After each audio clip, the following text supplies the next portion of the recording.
Wedding season is in full bloom, and if you've been wanting a straighter smile, look no further than Bite. Bite offers clear teeth aligners that help you transform your smile from the comfort of your home or wherever you'll be this time of year. Forget the endless trips to the dentist. Bite's clear aligners are doctor-directed and delivered straight to your doorstep. Just take an impression mold of your mouth, preview your 3D smile, and order your all-day or at-night aligners. Bite also knows that wedding season is expensive enough as it is. Their aligners cost thousands less than braces. It's time to let your smile shine. Get started on your smile journey by visiting Byte.com and use code WONDERY at checkout to get your at-home impression kit for only $14.95. That's BYTE.com, code WONDERY to get over 80% off your impression kit. From ABC, this is the 10% Happier Podcast. I'm Dan Harris. I read a lot of books for this podcast, but none have I devoured as quickly as the one we're talking about today. It's called Greetings from Utopia Park, Surviving a Transcendent Childhood.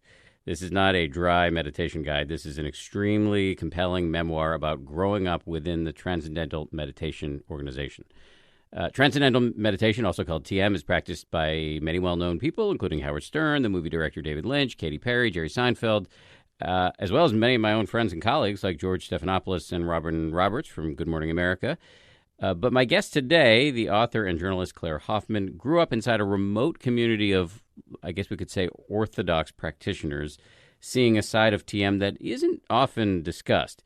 To be clear, however, Claire has not penned some blindly negative tell-all. As you're going to hear as she unfurls her own story, Claire has a really nuanced and at times very surprising view of TM.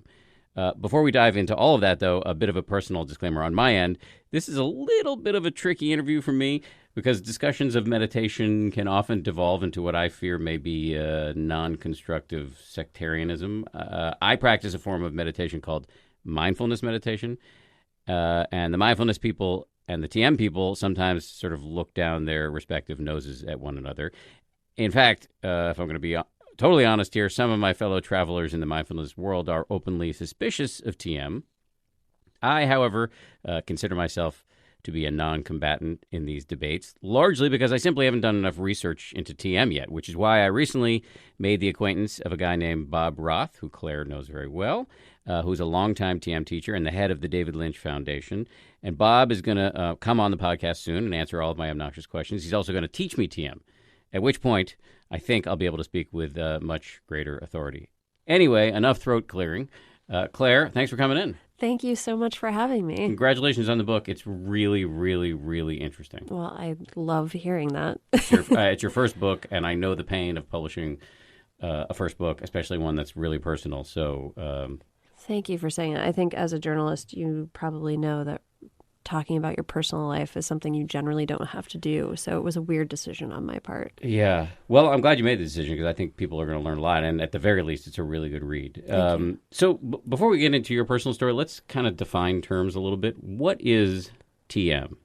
TM is Transcendental Meditation, and it is a trademarked form of meditation that was brought to the West by Maharishi Mahesh Yogi, who was a secretary for a sort of leading guru in India, and he had served him for years, and he was devoted to him. And when he died, Maharishi went, or at the time his name was Mahesh, he went to a cave and meditated, as the legend goes, for 3 or 4 years and came out with this idea of giving the world meditation. The idea was that before that, meditation was something you practiced in caves, or it was something done by just a religious class of people. And he talked about giving it to the householder class, right? This was like a big kind of fresh idea in the late 50s, early 60s. And he started traveling around India and teaching sort of business people, regular people to meditate. And then he came to America. Some listeners may know him, listeners of a certain age, because he was the guru briefly for the Beatles. Yeah, by the mid to late 60s, he was just this huge pop culture figure. He was on the cover of Time and Life, and, he's on the Johnny Carson show. And yes, the Beatles went and spent, I think a month. There were different Beatles, different amounts of time, different stories about what happened there. But they were in Rishikesh with him, and I believe it was 1968. And how do you do TM? Am I going to teach you? No, well, you can if you want. Yeah, sure. I actually can't. I'm not allowed to. I'm sure Bobby will tell you that. Okay. Bobby, by the way, is Bob. Bob Roth. Yes, sorry. But everybody calls him Bobby. Everyone calls him Bobby. He's much more of a Bobby than a Bob. You sit down quietly for varying amounts of time. Usually they say about 10 to 20 minutes, and just say a mantra that's somewhat unique to you inside your head. So it's a word or a phrase that you repeat silently inside your own head. Yeah, it's a syllable or multi-syllable sound. And to be clear, mantra meditation has been around for millennia. Yes. And so when you said at the top that this is a trademarked form of meditation, it was a pre-existing form of meditation that the Maharishi kind of put his stamp on. He trademarked it. But people can do, it's Vedic, which is sort of the term for ancient right. Indian There is meditation. something. There's like a sort of competing group that they offer something called Vedic meditation, and I've heard it's similar. Okay, or if you were to sit and learn meditation from Deepak Chopra, as I have actually, it's a mantra meditation. It is a mantra meditation. Yeah, and Deepak began as Maharishi's doctor. Right, and then they had fell a big out. falling out. Yeah, he was. I mean, according to Deepak, he was sort of like the heir apparent, and where I lived, he became somebody who was like erased from the record. Okay, we're getting ahead of ourselves because Okay, I wanted to start. There's so much I want to ask you about. So TM, just to establish the basics for people, is this mantra-based form of meditation that is different from, and it's derived from Hindu meditation, or it is Hindu meditation, depending on your view. And mindfulness is derived from Buddhism, and it is not. You don't use a mantra. Usually you start by just being aware of the sensations of your breath coming in and going out, and then every time you get distracted, you begin again. Yeah. Anyway, we could say much more about that, but that would delay us even further from hearing your story. So how did you and your family get into TM in the first place? Well, my parents met at a Transcendental Meditation retreat in 1974 in California. My mom was from Princeton, New Jersey, and my dad was from Santa Cruz. And they met and fell in love and got married and had my brother. And, for my mom, she was very devoted. She really loved Maharishi. She was really into TM. My father was already sort of battling alcoholism, and he'd gone to this retreat to kind of clean up, but he didn't tell my mom that. He went to the retreat where they met. Yes. I see. And pretty soon it became apparent that he had a drinking problem. So we moved around. He was a writer, and we were living in New York, and he just sort of disappeared. He left one day and he was gone for 6 years. That's a dark humor laugh. Sorry. No, I get it. I don't want to spoil the book, but because I want people to buy it and read it. But your discussion of this time is very well written and heartbreaking. Well, I don't want to break your heart. But it was a very hard time. And my mom, for her, I think at that moment where we're like totally broke, it seemed like sort of an obvious decision to kind of reconnect with the TM movement, which she had been so strongly attached to and passionate about before she got married. And coincidentally, around this time, Maharishi had kind of come out with this formula, what he called the Maharishi effect, where he said that if people who were practicing his trademarked advanced forms of meditation in large groups could create world peace. So it kind of changed the game a little bit, where before it had just been meditating for yourself. Now he was saying meditating together creates world peace. And it kind of shifted the movement into like a more utopian movement where they're trying to change the world instead of changing themselves. And he had bought this bankrupt university in Iowa and asked everyone to move there and practice meditation together. So that's what we did. How old were you when you moved there? 5. How old were you when you started doing TM? 3. So what was that? How did that go? How do you teach a 3-year-old to do TM? They have an initiation ceremony. It's a different kind of, it's also a mantra, but you don't have to sit down and close your eyes. You can walk around and sort of like color or look out the window. And it's short. It's like for 5 minutes. So you would just do kid stuff while repeating this word to yourself internally. Yeah, and I loved it. It was fantastic for me. Why did you like it? I think, our life felt very chaotic. I, knew that there was a lot of stress for my mom, and just things felt very precarious. So I think for me, TM gave me this space kind of separateness, like away from the world a little bit. And it felt kind of magical, frankly. Like there's a lot of sort of magic in learning it, and you're told it's like almost like a secret power and it's going to make you powerful. And I totally believed all of that. Did it, aside from the stuff they tell you about its magical powers, did you actually feel different while doing it? Did it have any sort of psychological or physiological effect on you that you were aware of? This is sort of the question about meditation in general for me, is because I've been meditating so long, like I don't actually know what it's like to not be meditating. I mean, I've taken breaks for years at a time, but I think meditation's just been part of who I am forever. It's hard to know if you've derived any benefits. But I do think I have magical powers, if that's your question. Yes. Well, there's some magic promised here, which we will get to. So you move out to Iowa. Where is it again in Iowa? It's in southeast Iowa. It's like an hour southeast of Iowa City. It's very rural. And how many people were living there? It was a town, probably when we moved there, of maybe 7,000. And Maharishi asked 7,000 people to move there. So there was a point where it almost doubled the population of the town. And, right now it's a little under 10,000.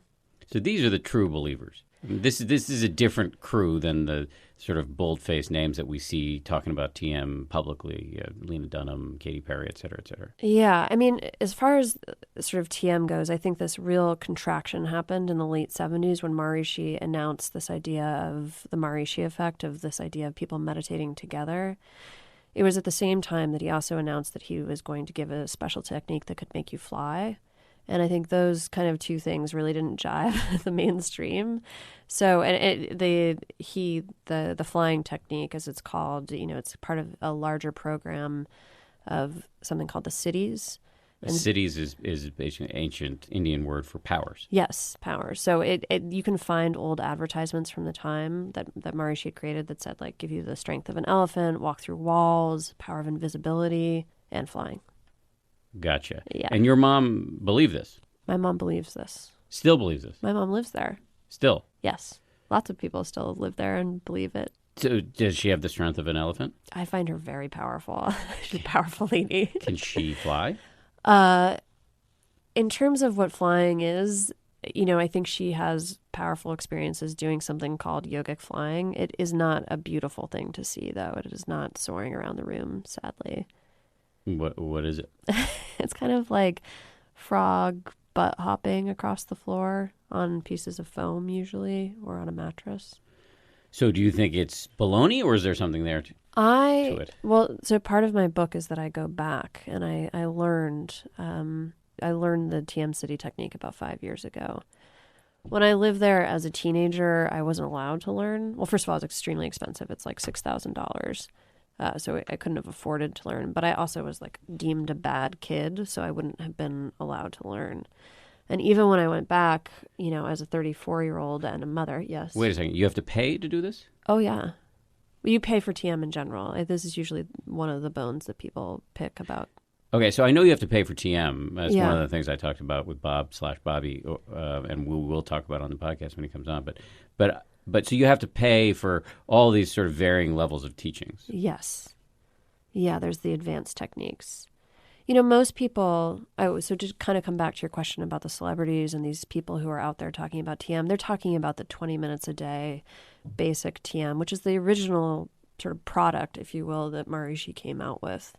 And people find it very effective. You don't really need to believe anything or have any kind of larger philosophy about life in order to practice it. And so what you see in terms of people talking about TM is just people who like doing a mantra-based meditation, and they like the TM version of it. The people that moved to Fairfield believed in this bigger cause, this sort of big utopian idea of meditating together to create world peace. And most of them were practicing this advanced forms of TM. Let me just take you down a tributary for a second. Back to what I was saying in my overly long disclaimer at the beginning here. Well, first of all, about TM, because people ask me about it all the time now that I'm this Meditation expert. I don't know about expert, but definitely evangelist. Okay. So I get asked about it a lot, and I've always kind of struggled with what to say. What I know we can say for sure is that there appears to be pretty good science that shows that it's good for you. And I think we can also say it's an ancient technique, well, trademarked by the Maharishi. I mean, it goes back thousands and thousands of years. So, I mean, I think there's a lot of validity to, and when you see these bold-faced names get up and talk about the benefits, I think they're standing on pretty firm ground. However, do you think they know about the kinds of stuff you're talking about in your book? And if they did know, do you think that would be problematic? Or Yeah, I mean, it's hard to know. Oprah has come to Fairfield. She did a show on Fairfield, and this is the town that I grew up in. So, and she knows about the people who meditate together in domes and people practicing the flying technique. I know that she knows about that. I think they just see a division between that and this. But I would say, I guess I've interviewed Katy Perry, and she didn't really know about Fairfield, or she'd kind of heard a rumor of it. It's just sort of this like mythical, strange place that to them has nothing to do with it. I also think like TM has changed a lot in the last 5 years. So I have friends who learned TM 5 years ago, and they'll say, oh, like we had to watch all these tapes of Maharishi talking, whatever, and it's boring. And then friends who've learned in the last year, and I say, hey, did you watch tapes of Maharishi when you learned? And they're like, who's Maharishi? And I did a story for the New York Times Magazine 3 years ago, I think, or I don't know how many years ago, 3 or 4 years ago. And when you go into the offices of the David Lynch Foundation, there's no pictures of Maharishi anywhere. It's of David Lynch and Jerry Seinfeld and Howard Stern. It's these big sort of celebrities. Like the sort of Indianness, the guru-ness is being sort of pushed away. do you think, and this is the type of whisper you hear in the sort of mindfulness world, that there's some strategy, a celebrity strategy? Because Bob Roth, who's the guy who teaches all the celebrities, vehemently denies that. That there's a celebrity strategy? To recruit celebrities, to make TM more popular. The idea that that's not a strategy is crazy to me. Like, how can you plain-faced deny that? That's bananas. Of course it's a strategy. But, I mean, it's a strategy for bottled water, too, at this point. So it doesn't seem that unusual. So, and I think in fairness, on a couple of levels, while mindfulness is, and I'm a dyed-in-the-wool mindfulness practitioner, I'm a Buddhist. If you scratch on Buddhism, you're going to find you're going to find claims about, well, they call them idis or cities too. You're going to find claims of powers, and you're going to find also metaphysical claims, all sorts of stuff that I think the modern scientific world would find a little questionable. Also, there are plenty of celebrity mindfulness practitioners. There just isn't a mindfulness group. There isn't some sort of organization that makes any money off of it. I mean, look, having said that, I run a company that teaches people how to meditate through an app. So, are you making bank? We're not making a lot of money at all. But, I mean, theoretically we would. But there isn't some central organ that is making... So that seems to me to be the difference. But this is where I get hung up on a lot of this stuff about TM versus mindfulness, because if I want to be fair about it, and I do, some of the charges that you hear leveled against TM, you could direct toward Buddhist meditation. Yeah, I don't know enough about Buddhist meditation to say specifics about it. I think all spiritual religious organizations have skeletons in their closet. And I've been asked, why are you I still meditate. So why am I talking about this? And do I think meditation is a good thing? I do. I think it's great for people. So why talk about what happened in the 80s and 90s when I would say this group became kind of fundamentalist, and it was really a point in time. And that's something I think Bobby and I agree about, that this was a point in time. It was a place where things got strange. I think that for me writing this book, there's a lot of lessons about the way that people think about themselves and think about spirituality. They think about enlightenment, the way that groups work. Like, I think it's important to examine it. And I think the TM movement kind of has to acknowledge that this stuff happened, acknowledge that it got like this in order to move on. And there's certainly people, I mean, first of all, Utopia Park's still there. There's certainly people who That was the official name for the place? Utopia Park was the meditator-only trailer park. on campus. Okay. But, there's Vedic City, Iowa. There's people who are still really pursuing Maharishi's vision of an ideal Vedic society. And, I think that's fine. That's like almost sort of like a radical core. And I just think if you're going to move past it or kind of move on or advance or go to the next generation, then you have to kind of look at the mistakes of the first generation. Fair enough. So how strange did it get? When we come back, I experienced something powerful and kind of cosmic, and then I hit my head on the wall. Stick around. Academy is a new scripted podcast that follows Ava Richards, a brilliant scholarship student attending Bishop Gray Academy, the country's most exclusive boarding school. Academy takes you into the world of a cutthroat private school where power, money, and sex collide in a game of life and death. Binge all 10 episodes of Academy early and ad-free on Wondery Plus. Hi, I'm Lindsey Graham, the host of Wondery's podcast, American Scandal. We bring to life some of the biggest controversies in U.S. history, events that have shaped who we are as a country and that continue to define the American experience.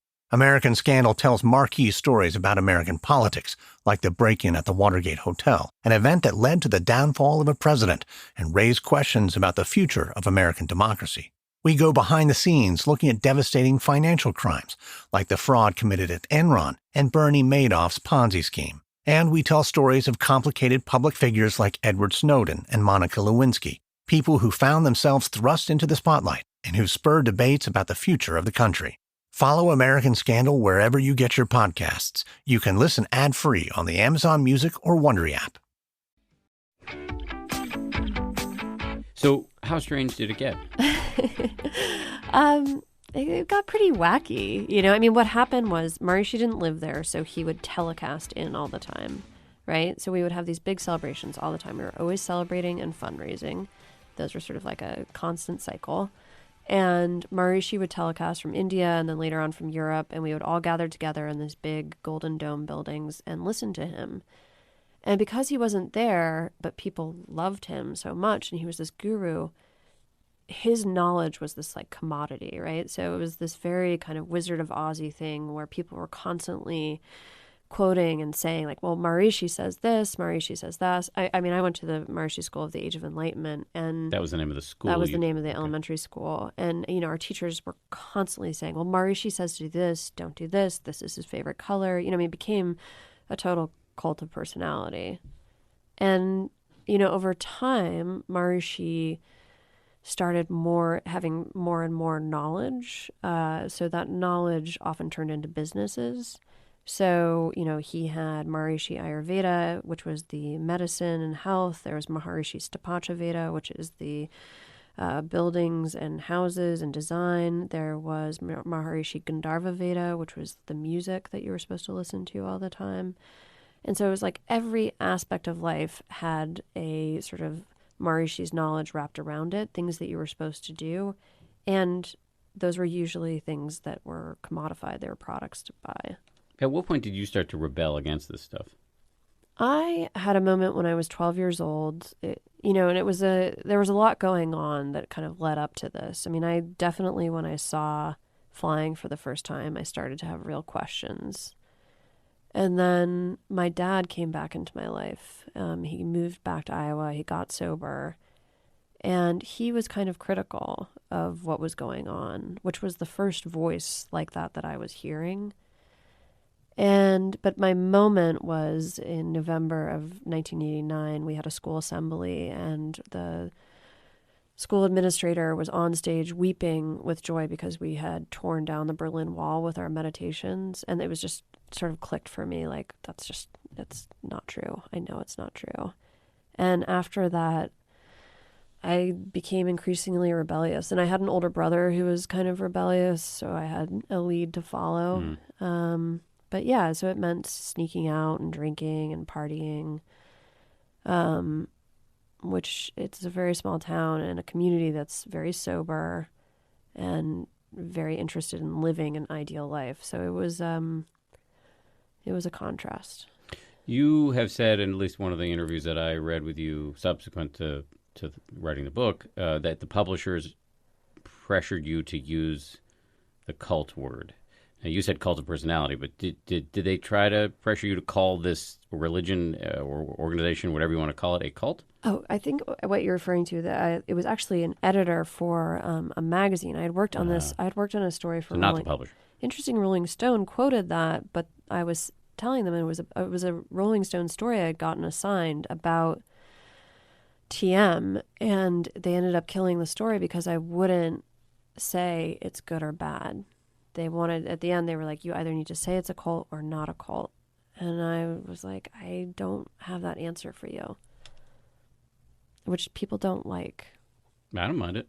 Okay, cool. Yeah, ambiguity is fine on this podcast. I believe, this is a very ambiguous book, which I do think frustrates people, but to me, it's a much more accurate reality. No, I think it's part of the power of the book, personally. So your mom still lives there. What does she think of the book? She doesn't, it's not so much the TM stuff that she doesn't like, which is to say that she doesn't like it. I think it was hard for her to read about some of the struggles that our family went through. I think she's embarrassed. Yeah, well, I get it, but it's hard to say that, it's hard to say that your father leaving was her fault. Yeah, I think probably, how we are as people, we tend to blame ourselves for things. And I think she saw a lot of this as her failures. But she's never said, don't write about the TM movement. Don't voice your opinion about it. I think she has questions about it. She has concerns. The community has really changed now. It's much more gray, kind of in every sense. First of all, everyone's gotten a lot older. So it's all these baby boomers who are now in their 60s. And people will, like my mom still practices 3 to 4 hours a day of meditation. Wow. But she doesn't go to the dome very much. What's the dome? So you mentioned that before. Yeah, the dome, there's 2 domes, a men and a women's dome. And they are big dome-shaped golden buildings where people fly together. Gotcha. And so she meditates on her own, but not in the dome. Is she a true believer? Or what, you say she still has some doubts? Where does she stand vis-a-vis the organization? I think she just got tired of the organization. She got tired of the restrictions. They had like a special department that would approve your badge. Your badge allowed you to get into the dome. And there would always be these like fears if you went, found out that you were doing some sort of self-improvement or going to see another Indian guru, that you would have your badge revoked. Oh, that's right. In the book, you talk about the fact that she actually took you kind of in secret to see another Indian guru. Yes, and that's not okay. Verboten. Yeah. In fact, talking about this right now, I'm hoping my mom never hears this because that is still an issue, which is crazy. So the Maharishi felt competitive, or his or the people around him felt competitive? One of the big questions in this book for me, when I started writing it, I felt pretty angry at Maharishi. I felt like he was somebody who did something bad to us. And I would say by the end of it, I felt like it was us that had done it, if that makes sense. Like it was sort of more the mass effect, right? Of he was just sort of throwing stuff against the wall, and what we did with it was our own fault. So, does my mom probably doesn't blame Maharishi. My mom loves Maharishi. Still. Yeah. So there's definitely a large amount of people who will say, it wasn't Maharishi he was perfect. He was enlightened. It's just his organization that became problematic. So do you have any firsthand knowledge of whether the Maharishi himself got upset if his followers consulted other gurus, or do you think it was just the administration that I've heard that. I've interviewed Deepak, who felt like, that Maharishi became competitive with him, and that's why he had to leave.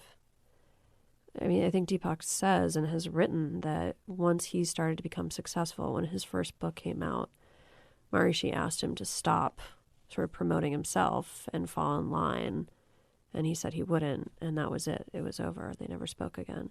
You did a lot of research on the Maharishi in the course of this book. Did you come to a view on what his motivations were, whether he was enlightened, et cetera, et cetera? I find the idea of enlightenment absurd. I don't know where you're at with that. It depends how you define it. Yeah. I mean, the idea of enlightenment that I grew up with, which was this sort of elevated consciousness, sort of no human feeling, omniscience, powers. No, I just don't believe in it. Yeah, I don't believe in that either. Okay, what do you believe in? I don't know. I think there's the way enlightenment is talked about. Well, it's talked about in a lot of ways. Here's the thing I've started to say recently, which is that as soon as you start talking about enlightenment, you're in an argument because people have a million different definitions of it. Traditionally, in the Buddhist world, it's defined as the uprooting of greed, hatred, and delusion, but it happens in a stepwise progression. And I know a lot of serious people, including scientists, business professionals, who feel that they've achieved part of that. That doesn't mean they don't feel greed or hatred or confusion about reality on a day-to-day basis. It's that they're feeling less of it, and they've had breakthrough experiences that they believe are on the path. I don't know. I don't know. But that's different from what you're talking about, some sort of perfection and omniscience. Although, hey, if you read the Buddhist scriptures, the Buddha was described as having omniscience and all this stuff, and I have grave doubts about that. Yeah.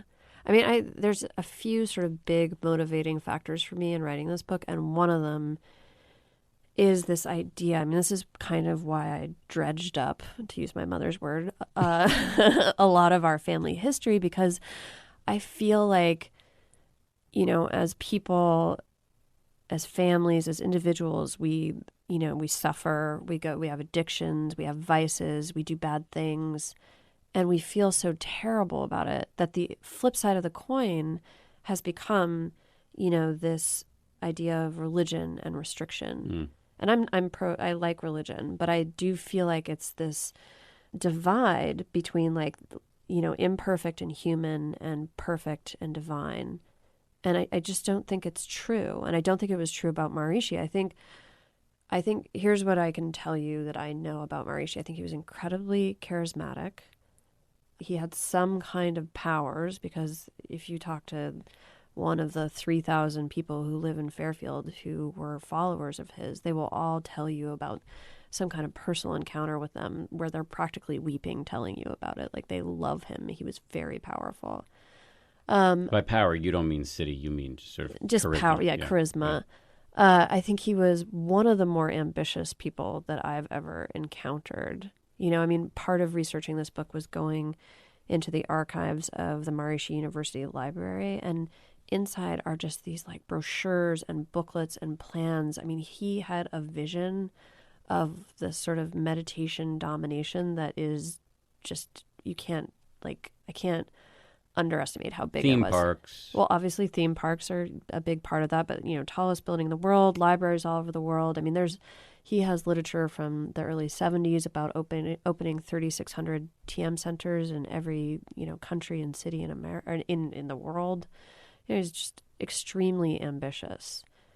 But I think if you say to a true believer, Maharishi was ambitious, that doesn't make sense to them, because how can you be enlightened and be ambitious? Did you ever get to meet him? No. Were you ever in the same room with him? I was once in the same. He came to Fairfield a few times, and he came once when we lived there. Oh, right. You talk about this in the book. Yeah. Is this the burp scene? Yeah, that's so funny. Everyone remembers the burp. He burped all the time. It was a weird thing. I guess he was very free. But yeah, he sat up there on this little kind of golden throne that had been crafted for him on the stage in this giant shed building that had been built for these 7,000 people to meditate together. And for me, it wasn't so much about him. It was about the people around them. People were having these incredibly powerful reactions to seeing him. And I felt the power of that. Let's hash out this enlightenment thing again. Okay. So I you believe? No. As the kids say, I pick up what you're putting down. I hear you. I just don't. I'm very much a work in progress on this. I'm deeply skeptical of perfection and divinity. Yeah. So I think in some ways I'm having a different discussion than you're having, because right.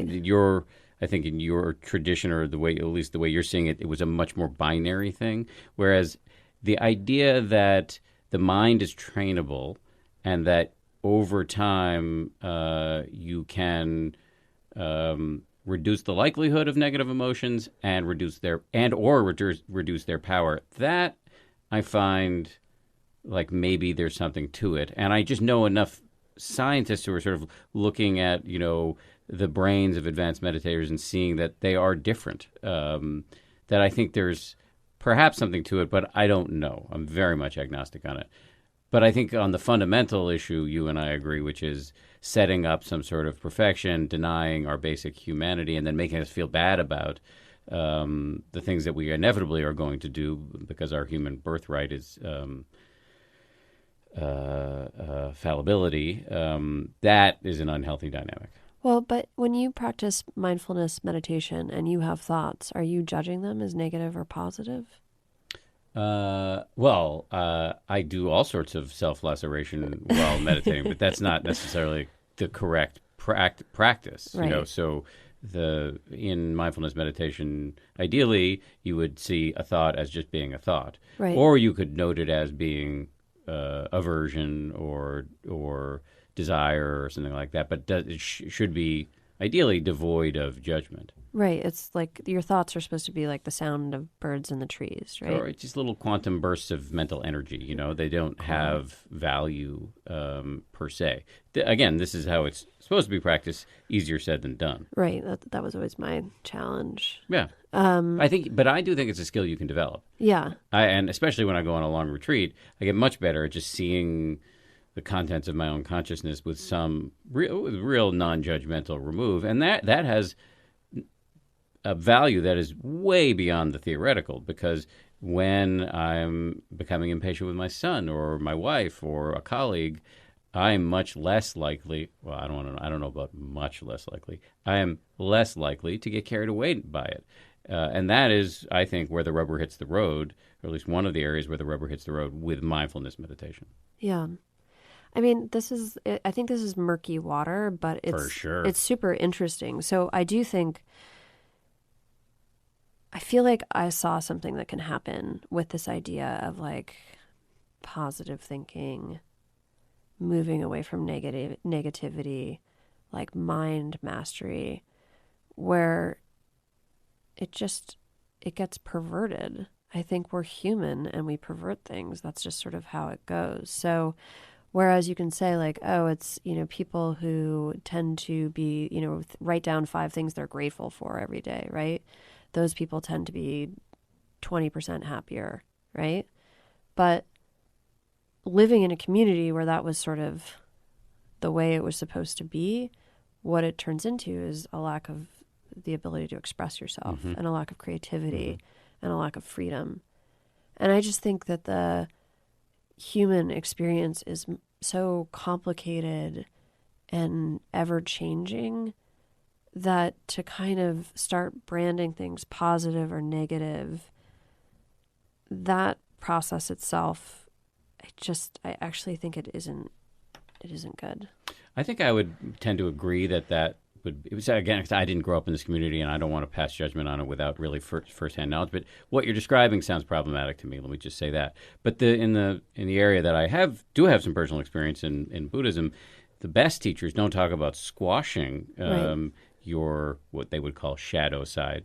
They would talk about becoming a connoisseur of your neuroses. Yeah. That's actually a direct quote from this guy Ram Dass, who's actually a Hindu teacher, not a Buddhist teacher. And so that's just more about becoming familiar with your own mind so that it doesn't yank you around. Yeah. And that, I think, is doable. And so and I know it's doable just from subjective firsthand experience. And so, again, when the most compelling descriptions of enlightenment, which is such a loaded term, but if you knock it off its pedestal and talk about it in a much more grounded, earthy way, enlightenment is just the inevitable that you can just train yourself to get better and better at this over time. Yeah, I think that is beautiful and aspirational. I think even though you've not been to Fairfield, I think you have caught a whiff of what I'm talking about because you've probably gone to maybe a yoga class. I've been to yoga classes, yes. And you see that person who is acting like what they think enlightenment is supposed to look like, right? Or spiritual is supposed to look like. And let's just be honest, we all hate those people. I think, well, but if Or we they're- all or hated they're them, listening, yeah. the yoga wouldn't be so popular. I think you and I certainly share an aversion to spiritual pretense. Yeah. And I think that's just, for me growing up there, I saw people trying to act like what they thought ideal was supposed to be. I mean, we had the Ideal Student Award every month, right? Where given to the students who best embodied Maharishi's principles. And I just, maybe I'm a really negative, cynical person. I mean, I don't know why I'm saying maybe. Probably I am. And I probably have always been that way. But for me, living in a place where you weren't allowed to observe or remark or criticize, where everything had to be ideal, it just starts to feel, like very Wizard of Oz-y. I mean, Utopia Park itself, the name itself, a trailer park that is named Utopia. That's sort of like, you don't even need to read the book. You do need to read the book. It's very interesting. Because your publicist is probably glaring at you right now I for just saying made that. eye contact. So does your mother actually live in Utopia Park? No, she doesn't. She moved out. She lives with her boyfriend on the other side of town. But I know people who live in Utopia Park still. Gotcha. And just to close the loop on your mom, she's practicing a lot, so she still believes in the value of the practice, and she still loves the Maharishi, but has some problems with the administration. Yes. Would that be a fair characterization? Yeah. So just as you've got this big popular TM movement, or TM, people getting really into TM these days, there is like a smaller, more radical core since Maharishi's death that really are pursuing his vision. When did he die? 2008. And so who's running the organization now? I'm so excited for you to talk to Bobby about this. But before Maharishi died, he appointed a king whose name is Raja Ram. King? I said king. I know you said king, but that was the word that was used, that was the title that was conferred upon this individual? Raja, king. Which is... Yeah. His name is Tony Nader, or was Tony Nader before he became Raja Ram. He rules in silence, I believe is the term that they use. So he isn't really out there in the world for people to see.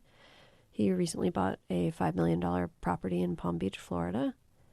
And I think he's sort of just behind the scenes involved with meditation. He was a quantum physicist, and Maharishi loved quantum science. He originally sort of came to prominence in the TM movement after he showed how quantum physics, or used quantum physics to prove Maharishi's principles of living. I'm sure I'm butchering that, but basically, yes, showed that Maharishi's principles embodied quantum science, or vice versa. And for that, he got his weight in gold. What? Yep, they put him on a giant scale. It's a fun video to watch. Hmm. And what do I have to do? I know. Well, probably get better at quantum mechanics. Yeah. I don't know. That's not going to happen. But there's a group of Rajas. So there's several kings? There's Raja Ram. He's the king of He's kings. the king of kings, exactly. And then there's a group of Rajas who are mostly white men who are this like sort of council of however many they are, like 12 or 17. White men? Where are all the Indians? There's not a lot of Indians. There might be one or two. And so is the home base in India, or is it somewhere else? When Maharishi died, he had his global headquarters in the Netherlands. So I think that is still the base. They do wear small gold crowns when they meet. Okay. Yeah. All right. You should ask Bobby about that. Okay, I certainly will. I have to say, he was very open in our we had lunch the other day, and I found him to be very non-defensive about everything I love Bobby. threw. I Okay. also think if you're going to find somebody to teach you TM, he is the guy. Yeah. He taught my daughter. He taught my husband. I think he's great at teaching TM. Okay, so you tee me up for the question I want to ask. So you just talk. You're pretty fair. You're pretty willing to talk in a critical way about TM, and yet you went back and took the yogic flying class 5 years ago. You've had Bobby teach your kids how to do it, and your husband. So what is going on with all that? It's part of who I am. And I'm critical of aspects of it, but I'm not critical of everything. I'm not critical of the technique. I think it's great. I mean, I think meditation in general is great. I don't think you have to do TM. I've been doing TM my whole life. My husband wanted to learn. I didn't make him learn. But I did make my daughter learn. I think this idea of sort of hypocrisy or contradiction, it's something to like be pushed against. So I think all these organizations have contradictory elements to them. And this process that I went through, I've found, is a process that a lot of people I know who grew up in religious communities go through. So say I have a friend who grew up Mormon, right? And he lives in Salt Lake City. He's a reporter, and he is a really bright and critical guy who has a lot of questions and, reads books, Googles things, and has a lot of questions about Mormonism and its history and what they're told. He's married to a Mormon woman. They have kids. And there's so much that he loves about that community and about his life there. But does he believe, a lot of the things that were told to him? Does he have questions and criticisms about what's going on? Yes. And I think that that's like how you move these new religious movements or movements onwards, is by asking those questions. So in some ways, I feel like I'm a bigger defender of TM than friends of mine that I grew up with who are like, just don't talk about it. Because I think it's complicated, but by acknowledging that complexity, you're kind of acknowledging everything, So I love meditating. I want my kids to meditate. For me, meditation is who I am. It's like my sense of self in the world. It's my sense of the sacred. And I want my daughter to have that. I feel like it would be weird if she didn't have that.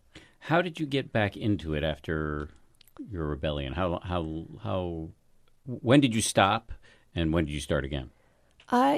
Probably by the time I was a teenager, my mom wasn't making me meditate anymore, and I wasn't going to the Maharishi school anymore. So I pretty much stopped meditating for a while. And I would say then for the next 10 years or so, I would just meditate occasionally, like if I was stressed out or if like I had a house guest, like things to hide from people or on a plane. Wait, you had a house guest you would meditate? Yeah, I think it's the best time to meditate. What does that mean? Have you even done this? Like if somebody's your house guest for a long time, I just start meditating all the time to escape them. Oh, I see. Okay, yeah, gotcha. Try okay. it. Sorry, but Can now I do I'm that with outing my kid? myself. I consider him a house guest. Yeah. He's really destructive house guest. Well, it is interesting. I think after I had my daughter, that's when I started getting back into meditation. It really was parenthood. And I think, it's a complicated thing. I think part of it was wanting to kind of pass on the sense of purpose and value that I had grown up with, and also pass on this kind of legacy of meditation and this sort of idea of self as a meditator. But for me, I definitely felt like something was missing. It was a real sense of shallowness that I experienced. And it was confusing for me because I think I'd struggled for so long and just sort of felt like I was just trying to move away from the past. And then I found myself in a place where I was like, is this, like, I'm a normal person now? Is that what you wanted? Like, to be normal? Like, and what does that mean to me? That means just sort of watching TV and drinking. That's a normal person to me. I hope the new normal becomes somebody who takes care of their mind the way we take care of our bodies and our cars and our home decor. Yeah, I'm being a little facetious, but I do. This is a friendly territory. Irony of all varieties. Just to make it clear, but I think, I was sort of like, well, wait a second. Like I've kind of pushed all this stuff away and been critical of it, but I want some of it back. I don't want all of it back, but I want some of it back. And I ended up going back for a month about 5 years ago and taking the TM City program, which includes the yogic flying course. Did you fly? I had a transcendent experience. Oh. I did. Tell me more about that. Yeah, it was. I sound like a shrink now. I know you do. I feel like I'm starting to blush. Damn it. they had a group of us and people were sort of taking off and hopping and I wasn't. And I was really wrestling with myself. At this point I'm meditating like 7 hours a day. And I'm also like For a month. For that part, you work up to 7 hours a day, but yeah. And I had left my daughter with my husband and I was just like very aware of the sacrifice that I was making and being away from her. And I felt very self-indulgent for doing it. And then being there, it was like, well, I can't be critical. I signed up for this. I don't know if you know that feeling. I know it very well. But I have no problem being critical, even though I signed up. Yeah, but it's such an annoying position to be in. Yeah, I'm annoying generally, so I'm fine with it. But you're annoying to yourself? Yes. Yeah. Yeah. And everybody. Yeah, well, no. As you can, having sat here and been interrogated by me. I'm not annoyed. Not, I don't yet. know. No, well, yeah. So I really wanted it, and I don't know how much of that was a factor, but I really wanted it. To fly. Yeah. Even though you didn't think it was real. I believed that people were having powerful experiences. So you don't know whether they were defying the laws of physics or just having some sort of internal experience that felt like levitation. Yeah, I mean, my husband, even now, is like, we can talk about this, but you got to just not call it flying, okay? Like, it's embarrassing when you say those words, which I understand. That's what people there call it. But do you think of it as breaking the laws of physics, or No, do you think, okay. I don't. So you wanted some sort of internal transcendent experience. I wanted this, I'd grown up forever, not just with my mother, but everyone talking about how amazing this feeling is. Yeah. And I just been kind of thwacking through regular old meditation for 3 decades. So what can you describe for me what the transcendent moment was like? Yeah, it was strange. I mean, I had a girl kind of come up to me who was on my course, who was a much more free-spirited person, which was not easy. Just kidding. And she said, she basically suggested like fake it till you make it, like just sort of start moving a little bit and maybe it'll take off. And I did for sort of an instant, and I kind of experienced something powerful and kind of cosmic, and then I hit my head on the wall, or actually it was on a pillar, and I realized that I'd moved like maybe 3 or 4 feet, and I'm sure it was like sort of a hideous, ugly thing, but it actually was this.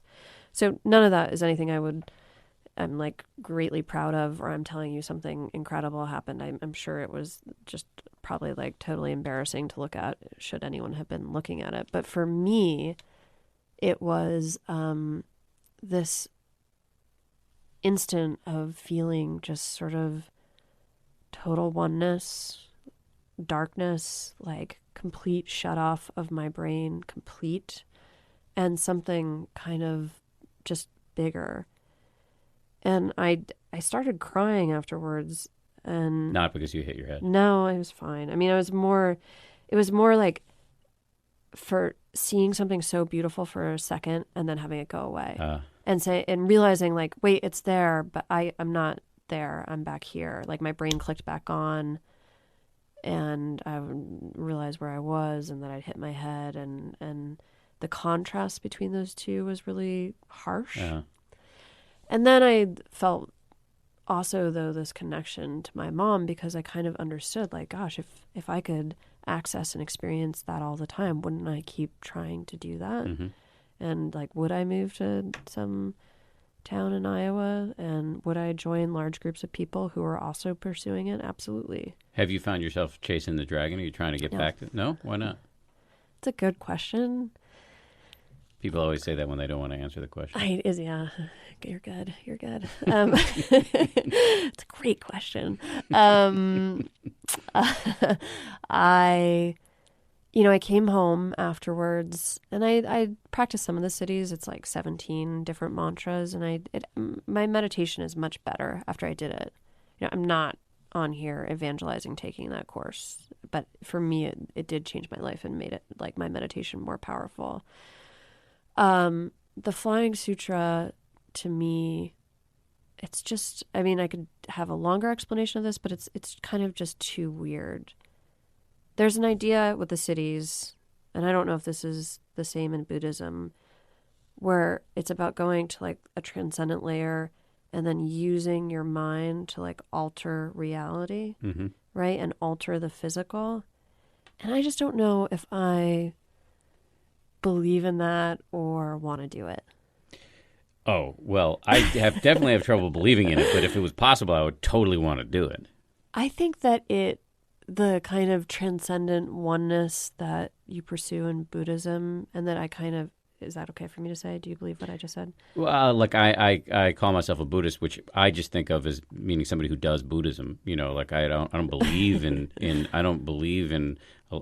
or have any personal experience with things like rebirth or anything like that. Right. I just practice Buddhist meditation, which in my view makes me a Buddhist. However, it does not make me an expert in Buddhism. So Right. So I won't pass judgment on that comment. Okay. Well, I would just say sort of the non-duality of life. Yeah. Right. Yeah. There isn't separation between you and the universe. It is all one thing. If I buy into that, that's one of the few things I might buy into. I think it's almost like undeniably true, right? How can you be separate from the universe if you're created? You're part of the universe. You're made up of atoms from the first exploding stars. I mean, we are one on some important level. I just don't know.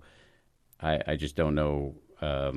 I can't define or describe that level, and I haven't experienced it personally. Yeah. But I think it seems pretty obvious. And when you say you had a transcendent experience after a month of 7 to 8 hours a day of meditation, I don't find that surprising. No, it's not. It's not. I think the Flying Sutra, just to close that, for me, it feels like getting away from that bigger sort of experience. It's like kind of going into a corner and doing something weird. I see. Does that make sense? Yeah. So you're basically saying that the value for you, the beauty for you in what you glimpsed there was a connection to everything, as opposed to going off separate from everything and manipulating the laws of the universe. Yes. Am I saying that correctly? You are. Okay. Yeah. I don't know if this is interesting or if this just seems like Wiccan practices that we're talking about. Totally interesting. Okay. No, this is what we talk about on the show all the time. Okay. So Okay. I haven't had a Wiccan on, but we would do that. That's my next summer project. That's your next book.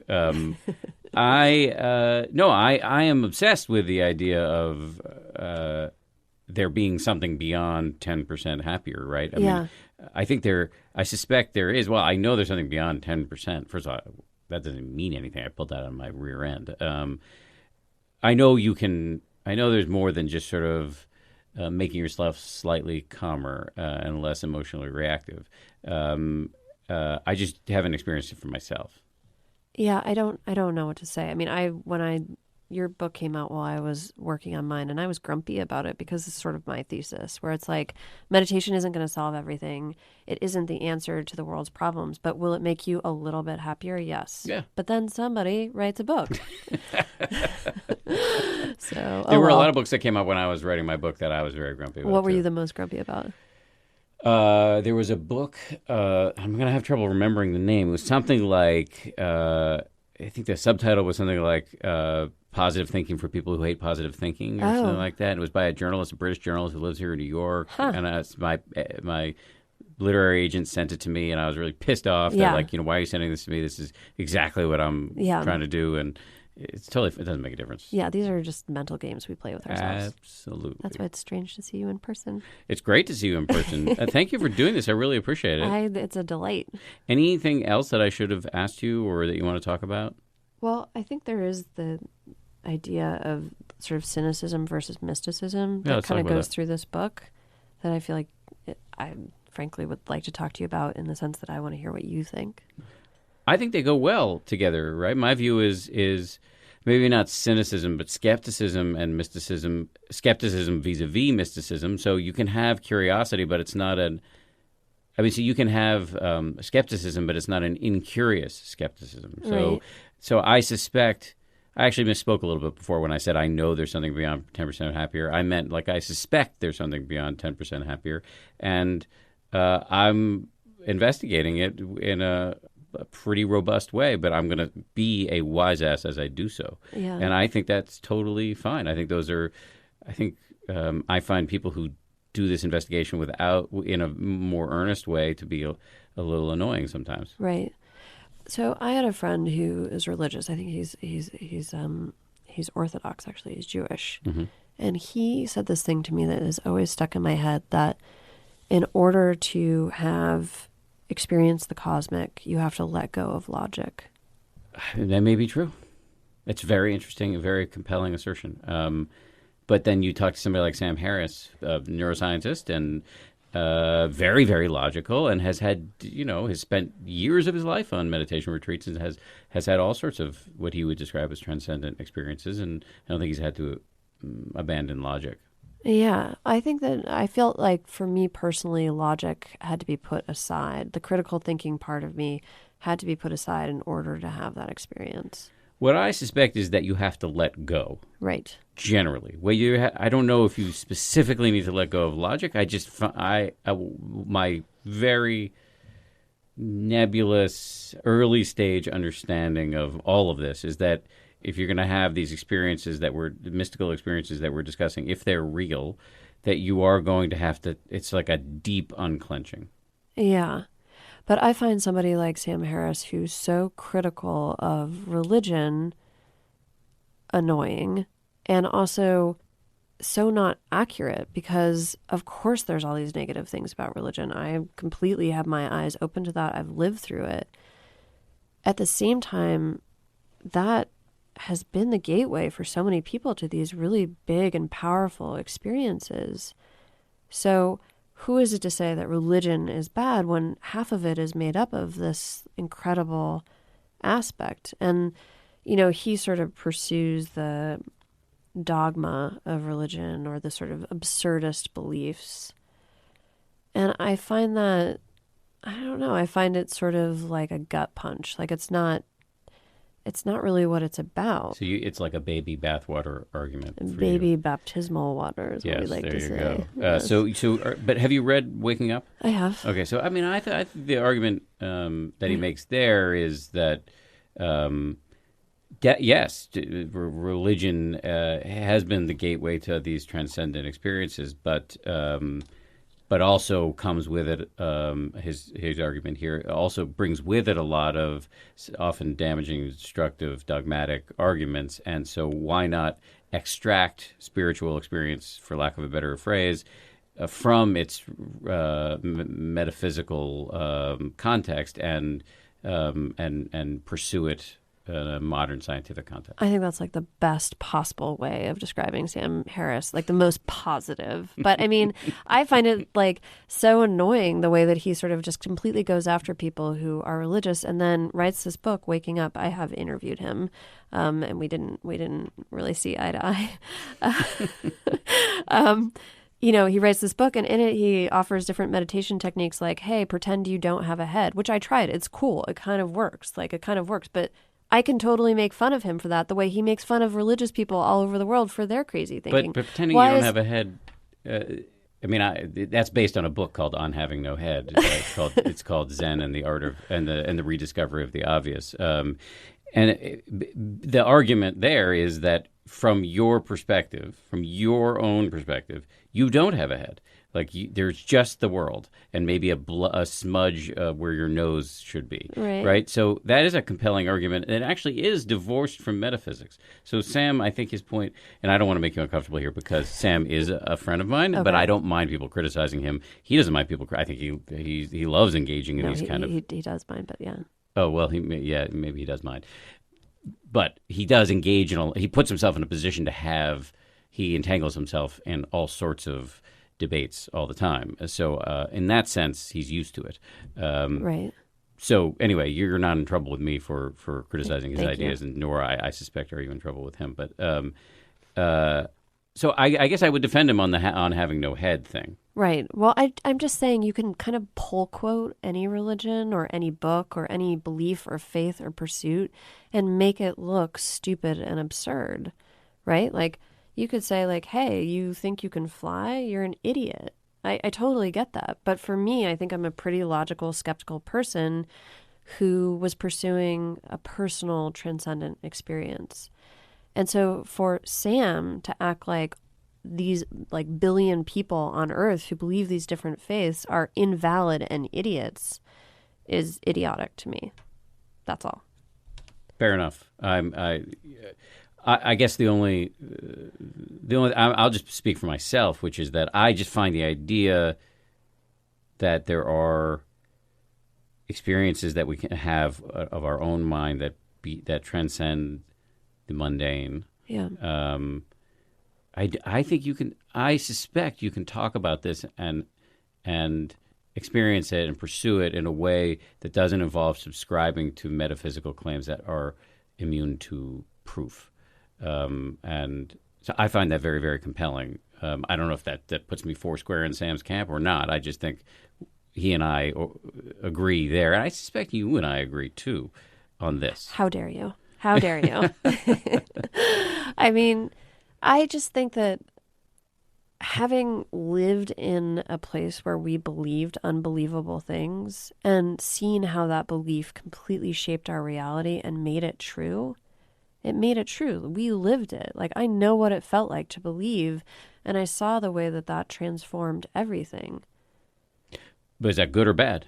Mostly bad, the way you portray it in the book. Are you saying there was something good about that, too? Yeah, I do. Oh. I thought, like, the first part of it's supposed to be kind of good.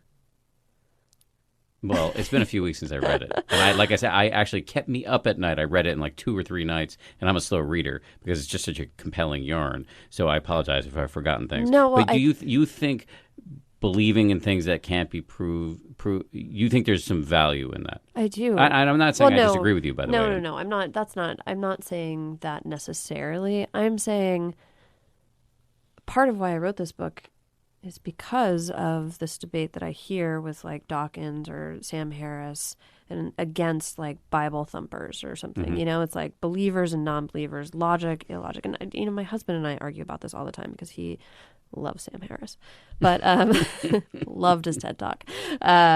Big argument. And, you know, I went to divinity school. I have friends who are very Christian, who are Muslim, who have talked to me about their experiences and their beliefs. And I think it's valid. I think it's totally valid. I think it's a valid path to these transcendent divine experiences, or a way to connect with the cosmic, or a way to connect with society or connect with people. So holding up like bad apples or weird ideas, like that represents the whole thing. It's, there's a term for it, but I can't think of what it is, but it's unfair. It's unfair. So for me, part of writing this book was to show like, you know, people act like people who believe in crazy things are idiots, but I don't think we were idiots. I think that's really, really, really interesting.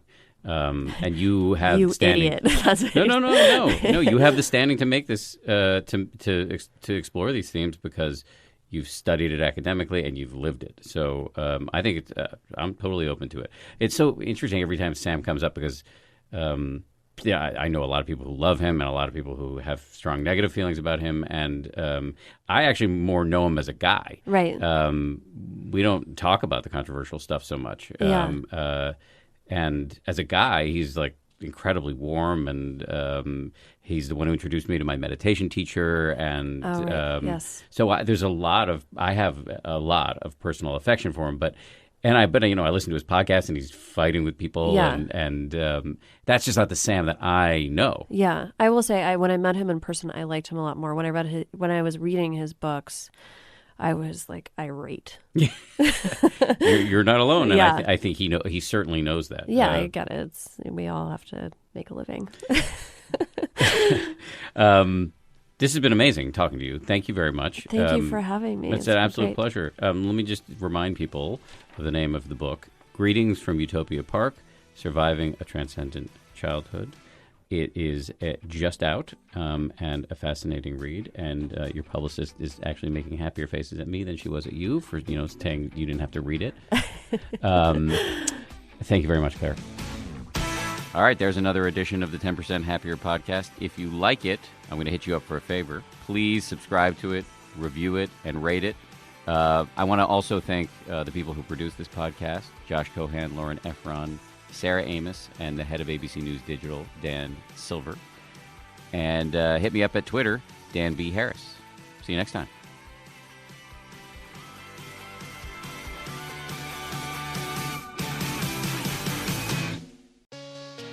Hey, Prime members. You can listen to 10% Happier early and ad-free on Amazon Music. Download the Amazon Music app today. Or you can listen early and ad-free with Wondery Plus in Apple Podcasts. Before you go, do us a solid and tell us all about yourself by completing a short survey at Wondery.com/survey.